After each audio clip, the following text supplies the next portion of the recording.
Hey guys, it's Saturday. Thanks for joining me here today. We've got NBA injuries to talk about. Stick around.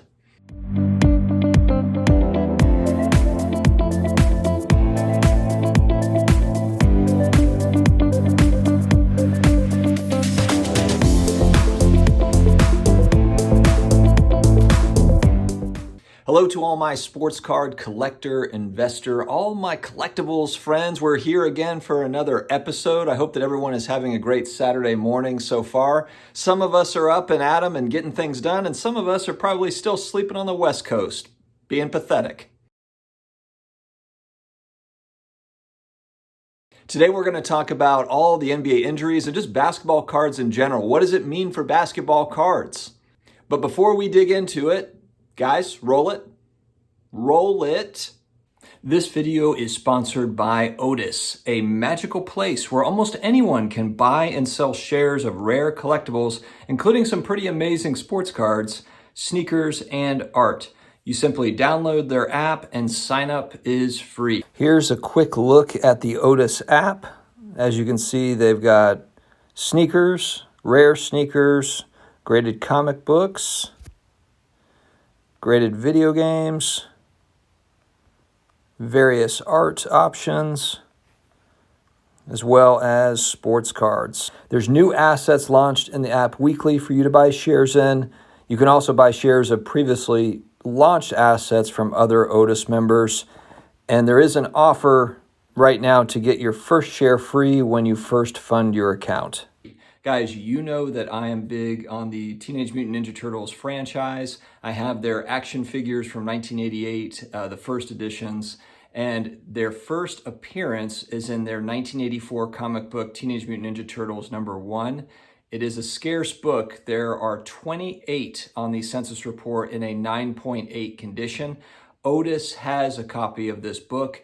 I don't see myself having tens of thousands of dollars to be able to buy a copy of that book. And so it's great to have the ability to buy shares of a very unique piece.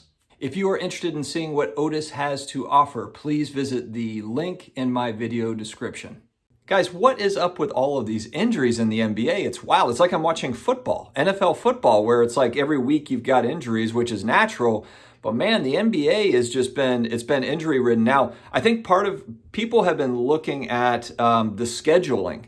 The scheduling with a lot of games being played in a row in succession, with it being a 72-game season as opposed to 82 games. There's been some gripes just about the scheduling and just how it's a lot on the players, which actually makes a lot of sense. And maybe that is why we've seen a little bit of an uptick with these injuries. It feels like we never really got much of an off season coming off of last season.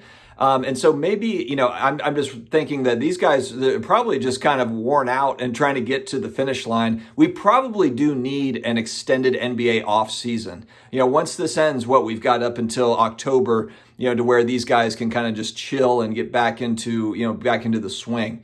And I think that must be playing a part of it. You've got Donovan Mitchell that went down with an ankle yesterday. I mean, we've talked about it on the channel. You've got LeBron that's out. AD is out. Durant has played, 3 games all season. He came back a couple nights ago, had some nice plays, and he can play. There's no question as to whether or not these guys, can come back and play. But they're just resting. They're resting their bodies. And they need to get back from injury, and they're gearing up for playoff time. I think everyone is just ready for the playoffs at this point. I know that I am. I just want to get to the playoffs and see how this thing finishes out, because the regular season has been, frankly, just kind of boring in the NBA. It's been kind of boring outside of, Luka's played a lot, but even with him, they've rested him as well. And he's a 22-year-old kid, a 22-year-old kid, let alone these guys that are 35. So I think that we're going to see some pretty fantastic playoff action, but I'm ready for it. I'm ready for it now. But what does it mean for basketball cards? We have seen, certainly it's well documented. Prices have been down outside of the ultra high end stuff. Look, if you're playing that ultra high end stuff, the LeBron James refractor, Topps Chrome refractor, PSA 10s, the rare Jordan inserts, etc. That stuff is going to continue to climb. We've seen it climb. But I'm talking about the average Joe regular stuff. And even like a LeBron James PSA 10 Topps Chrome rookie card. even that now, I'm kind of putting that in the average Joe bucket, which I don't have 20 grand for a LeBron James Topps Chrome rookie. But point is that pricing has come down, fairly substantially on a lot of players that are playing currently, modern players, as well as some of the vintage stuff, the guys that are no longer playing that have cemented their legacy. Both Card Ladder and Market Movers have tools to show. They now have kind of player tools to where you can pick a player and see kind of what the market is for that player based on the cards that each of them have in their database. And again, I use both because each of them have different cards in their database. They have crossover, of course, but there are cards in Card Ladder that are not in Market Movers, and there are cards in Market Movers that are not in Card Ladder. And so it's beneficial to me to have both. And so that's where I look at, Michael Jordan cards as a whole down 22%.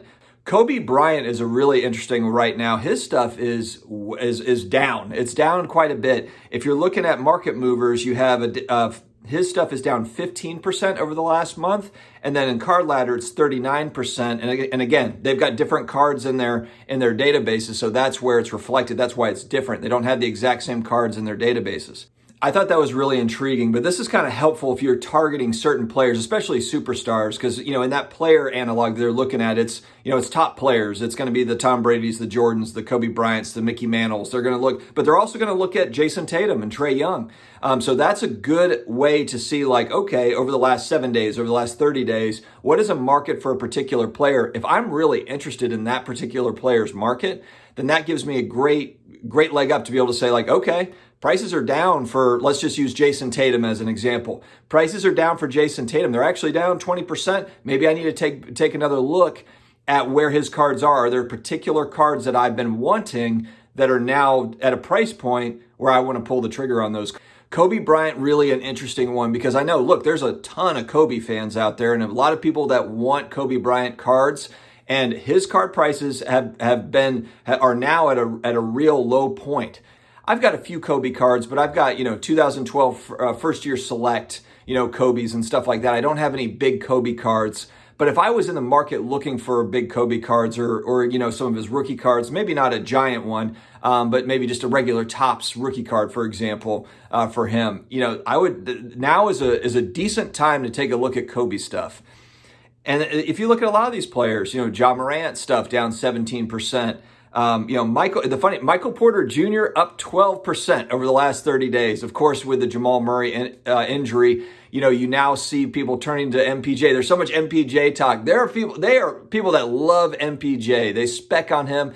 And now it's now or never for MPJ as far as his card values over the next 6 months. Is it now or never for his career? No, of course not. The guy could have a blowout season next year. He could have an amazing season next season or the season after that and make some noise. He's a young player. He's very, very young. But there's so much buildup for MPJ, and the Nuggets are one of those teams where you've just got a bunch of young talent, and there's guys that can't get on the floor. They can't get enough minutes to really kind of make an impact for us to see, are these guys going to be long-term prospects? Are they good, long-term players, or are they just going to be role players? What's the deal with this Nuggets team? It's a very intriguing team. So basketball cards as a whole, down with these injuries. And Trae Young is a guy that's not injured. His Hawks are probably going to the playoffs. It looks like they're a playoff team. And I don't know, there's just no excitement around Trae Young, which is interesting because last season there was a lot of excitement around Trae. It's a wild basketball market. Zion is up 2% over the last 30 days.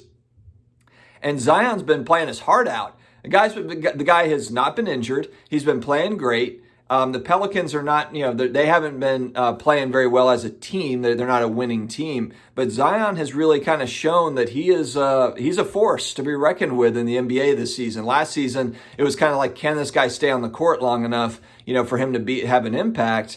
And now he's really starting to show, he's starting to figure it out, the NBA game. So really interesting kind of stuff going on with basketball cards. For me, here's my thought. Here's what I'm going to do.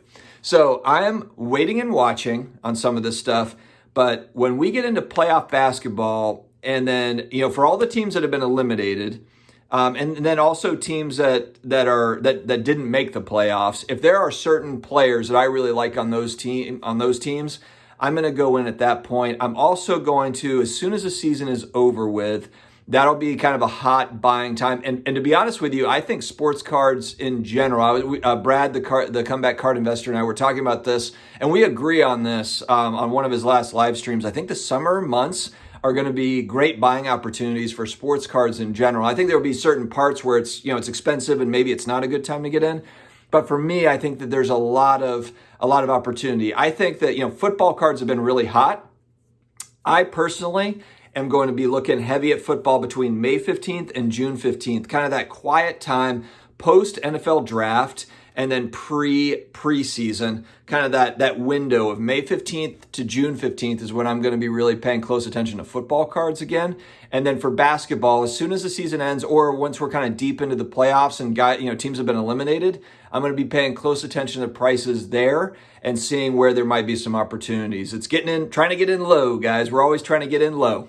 But hey, guys, thank you very much for joining me for this Saturday video. I'm sure you guys are probably going to be out having a good time, enjoying the sunshine, hopefully. But I hope everyone has an amazing weekend. Stay positive, stay strong, stay confident, stay healthy during this weird time, this weird pandemic time that we're in. Let's get through it, and I will talk to you again later. Take care.